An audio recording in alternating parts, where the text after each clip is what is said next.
میرا معاشرہ ظالم ہے، اور حضرت علی کا فرمان ہے کفر کے ساتھ حکومتیں چلتی ہیں، ظلم کے ساتھ نہیں چلتی۔ ظالم معاشرہ پنپ نہیں سکتا، عروج نہیں پکڑ سکتا۔ اور پھر میں تمہارے ظلم کی کیا بات کروں، عوام کے ظلم کی، جہاں ماؤں پہ ظلم ہو رہا ہو۔ میرے نبی سے پوچھا کہ یا رسول اللہ قیامت کب آئے گی، قیامت کب آئے گی؟ آپ نے کہا تو اللہ کو پتہ، کا کوئی نشانی، کوئی نشانی؟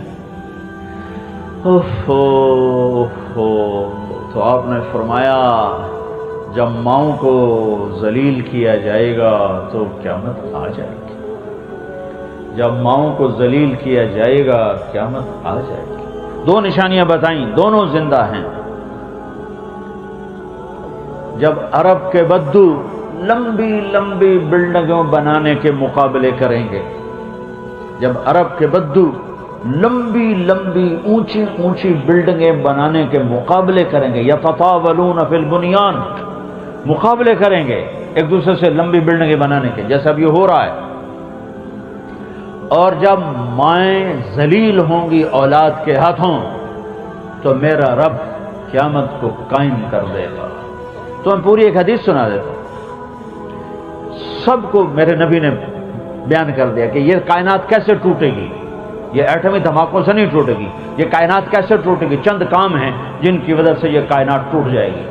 عزت تو خزل فی ادو والا، سب سے پہلے حکمرانوں کو لیا، جب حکمران سرکاری خزانہ لوٹ لیں گے، والامانۃ مغنما، اور جب لوگ امانت ہڑپ کر جائیں گے باقی لوگوں کو لیا، والزکاۃ مغرما، اور جب مالدار لوگ زکوٰۃ دینا چھوڑ دیں گے، وتعلم لغیر الدین، جب علماء بادشاہوں کی چوکھٹ پہ سجدے شروع کر دیں گے اور اللہ کی چوکھٹ کو بھول کر بادشاہوں کی چوکھٹ پہ جا کے علم کو بیچیں گے، وَأَطَاعَ الرَّجُلُ زَوْجَتَهُ، اور لوگ بیویوں کا دم بھریں گے، وَعَقَّ أُمَّهُ، اور ماؤں کے نافرمان ہو جائیں گے، وَأَدْنَىٰ صَدِيقَهُ، دوست کو گلے لگائیں گے، وَأَقْصَىٰ أَبَاهُ، باپ کو دھکے دیں گے، وَصَادَ الْقَبِيلَةَ فَاسِقُهُمْ، اور قبیلے کا سردار نافرمان ہوگا، وَكَانَ رَئِيسُ الْقَوْمِ أَرْذَلَهُمْ، حکومت نکمے ذلیل انسانوں کے ہاتھ میں ہوگی، وَأُكْرِمَ الرَّجُلُ مَخَافَةَ شَرِّهِ، ایک دوسرے کو سلام بھی کریں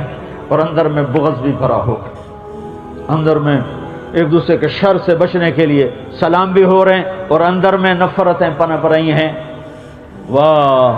وارتفعت الاصوات فی المساجد، اور مسجدیں فرقہ واریت کا مرکز بن جائیں گی، اور مسجدوں میں محبت کی بجائے نفرت کا سبق دیا جائے گا اور ٹکرا جائے گی امت۔ کب کہا تھا میرے حبیب نے، جیسے 14 صدی کے پردے ہٹا کے میرا رب دکھا رہا ہو، پاکستانی دکھا رہا ہو۔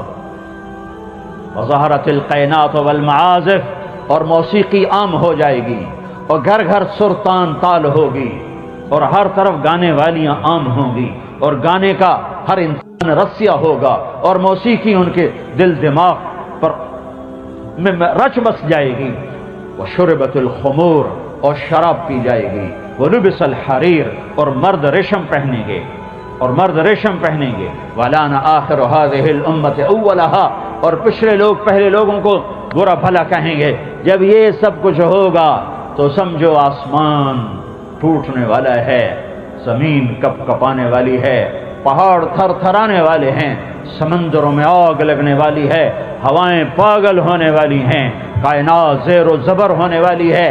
اسے ایٹمی طاقتیں نہیں ختم کریں گی، اسے میرے آپ کے گناہ ختم کریں گے۔ جب ماؤں کو ذلیل کیا جائے گا تو کیا مت آ جائے گا۔ ہر گھر میں یہ تم تو خالی تھانے میں ظلم کرتے ہو، یہ تو ہر گھر میں ظلم ہو رہا ہے، ہر شہر دیہات میں ظلم ہو رہا ہے۔ میرے نبی نے فرمایا کاش میری ماں زندہ ہوتی،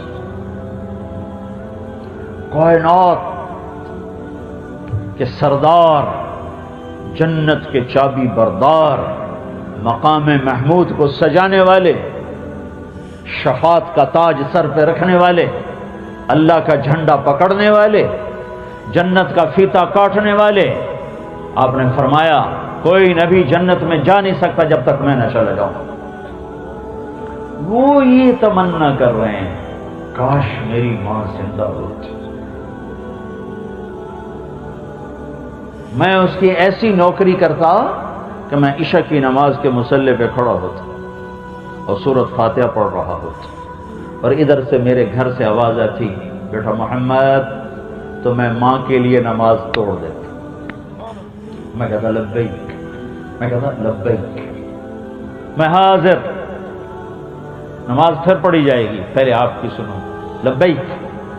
یہ تمنا کا اظہار کیوں کیا؟ کہ آگے نظر آ رہا ہے کہ مائیں کیسے دکھی ہوں۔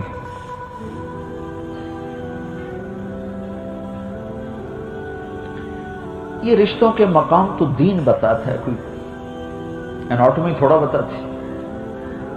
کیوں جی ڈاکٹر صاحب، اناٹومی بتائے گی ماں کسے کہتی، پیٹرول پمپ بتائے گا ماں کسے کہتی، ماں تو قرآن بتائے گا، میرے نبی کی سیرت اور زندگی بتائے گی۔ 57 سال کے بعد آپ گزرے ہیں جہاں آپ کی والدہ ماجدہ کی قبر ہے، 57 سال بعد وہاں سے گزر ہوا۔ کب؟ جب آپ حج پہ جا رہے تھے، کب؟ جب اللہ کا دیدار کر چکے ہیں، معراج میں اللہ کا دیدار ہو چکا ہے، معرفت کی آخری منزلیں طے ہو چکی ہیں، اور قضیے کو 57 سال، اب 6 سال کے تھے، 6 سال کے جب آپ کی والدہ کا انتقال ہوا ہے، 57 سال کے بعد اب حج کو نکلے ہیں 63 برس کی عمر میں۔ تو جب آپ ابوا پہنچے ہیں، آگے 10 میل دور بستی تھی، تو آپ نے راستہ وہ لیا۔ میں 2000 میں حضرت آمنہ کی قبر کی زیارت کر کے آیا تھا، وہاں راستہ کوئی نہیں ہے، پہاڑ ہیں۔ میں نے ایک عرب دوست کی جیپ لی تھی، وہ اندر لے گئی مجھے، موٹر تو جا نہیں سکتی، عام جیپ بھی نہیں جا سکتے، ہیوی جیپ جا سکتے۔ راستہ کو ٹھک ٹھک ٹھک ٹھک یوں کرتے کرتے ایک ہمارا رہبر تھا، وہ ہمیں لے کے پہنچا۔ اتنا ہی اونچا پہاڑ تھا جتنا یہ آپ کا پلر ہے، اتنا اونچا پہاڑ تھا، اوپر سے چوکور مربع شکل بنی ہوئی تھی، جیسے اللہ پاک نے ہزاروں برس پہلے وہ جگہ بنا دی تھی کہ جہاں میرے نبی کی ماں کو سلانا ہے۔ تو جب آپ وہاں سے گزرے ہیں 57 سال بعد، 63 سال عمر، تو اب آگے جانے کی بجائے وہاں اتر گئے۔ اپریل کا مہینہ، شدید گرمی، احرام باندھا ہوا ہے، سر پہ نہ ٹوپی نہ سایہ، اور اب ماں کی قبر کے سرانے آئے اور یوں بیٹھے، گھٹنے اٹھائے، ہاتھ یہاں رکھے اور سر یہاں دیا، اور جو پھوٹ پھوٹ کے رونا شروع کیا کہ آپ کی ہچکیوں کی آوازیں آ رہی تھیں۔ 57 سال پیچھے چلے گئے کہ یہی میں نے بڑے سفر کیے، ساری زندگی 30 سال ہو گئے میں سفر کر رہا، اور بیت اللہ کے اندر میں 2 دفعہ گیا ہوں، پر جو میں اب بھی رو رہا ہوں، جو میں وہاں کھڑا ہو کے جو کچھ میں نے محسوس کیا ہے، میں نے بیت اللہ کے اندر بھی محسوس نہیں کیا۔ قربان جس کی خاطر کائنات بنائی، کتنے بڑے دکھوں سے گزارا، تم کہتے ہو رشوت نہ لیں تو روٹی کہاں سے کھائیں؟ وجہ کائنات، کاش تم وہ جگہ دیکھو، کالے پہاڑ۔ میں اللہ کا شکر ادا کرتا ہوں کہ میرے رب نے مجھے وہاں پہنچایا۔ اور ویسے بھی سورج ڈوب رہا تھا تو ماحول سوگوار ہو جاتا ہے، اور ادھر وہ جگہ ایسی سوگوار، 14 صدی پیچھے میں دیکھ رہا ہوں 6 سال کا بچہ تڑپ رہا ہے ماں کے لیے، ماں جواب نہیں دے رہی، مجھے قیاس ہے ہارٹ اٹیک، 25 برس کی عمر، 25 ہارٹ اٹیک ہوا ہوگا، وضاحت کہیں نہیں ہے، آثار بتاتے ہیں، تڑپ رہی تھی، بولا نہیں جا رہا تھا، یہی نشانی ہوتی ہے۔ تو بجھتی شمع جیسے بھڑکتی ہے، تو بجھتے بجھتے چند بول بولے، کل حی میت وکل جدید بار وقد غلطت طہرا، میرے بچے ہر زندہ نے مرنا ہے اور ہر روپ نے ڈھلنا ہے، مجھے لگتا ہے میرا وقت آ گیا ہے، لیکن میں نے ایک ایسا بچہ چھوڑا ہے جو کائنات کو پاک کر دے گا، روشن کر دے گا۔ یہ آخری کلمات، اور شمع بجھی ہے، اور پتہ نہیں تدفین کیسے ہوئی ہے، کس نے کی ہے، میری سمجھ میں وہاں کھڑے ہو کر بھی یہ قصہ نہیں آیا، کس جنگل میں کون آیا ہوگا دفنانے کے لیے، لیکن جب پہاڑ سے اتریں تو آپ پھر اوپر چڑھ گئے۔ پیچھے آپ کی ایک خادمہ ام ایمن، یہ 3 افراد تھے، آپ کی ذات، ماں اور ایک نوکرانی ام ایمن، وہ پیچھے گئی ہیں تو وہ منظر تھا کہ پہاڑ بھی پگھل چکے تھے، شاید آسمان کے فرشتے بھی رو رہے ہوں گے. اماں کی قبر کو چمٹ کے پڑے تھے، ایسے قبر کو ایسے چمٹے ہوئے تھے. تو جب ام ایمن قریب گئی تو آپ کہہ رہے تھے اماں تجھے تو خبر تھی، تیرے سوا میرا کوئی نہ تھا، تو مجھے چھوڑ کے کہاں چلی؟ کون ہے، کون ہے، کس کے مجھے حوالے کیا ہے؟ تو معصوم بچے کو پتہ نہیں ہے کہ موت ایسے ہی جدائیاں لا دیں. اٹھانا چاہا تو آپ نے اٹھنے سے انکار کر دے گا، میں نہیں اٹھا، ادھر ہی اپنی ماں کے پاس رہوں گا. کھینچا، مکے تک کوئی آنسو پوچھنے والا نہیں ہے.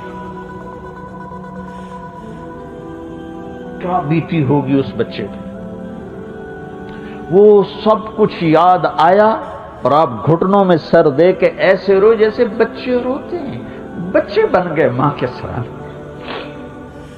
اور مسلسل کئی گھنٹے روتے رہے.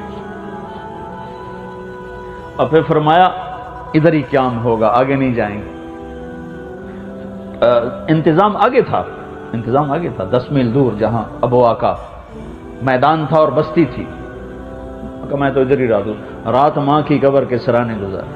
60-70 ہزار حاجی تھے آپ کے ساتھ، وہ بھی دائیں بائیں دائیں بائیں، پتہ نہیں کہاں سوئے کیسے بیٹھے. پہاڑی پہاڑ ہیں.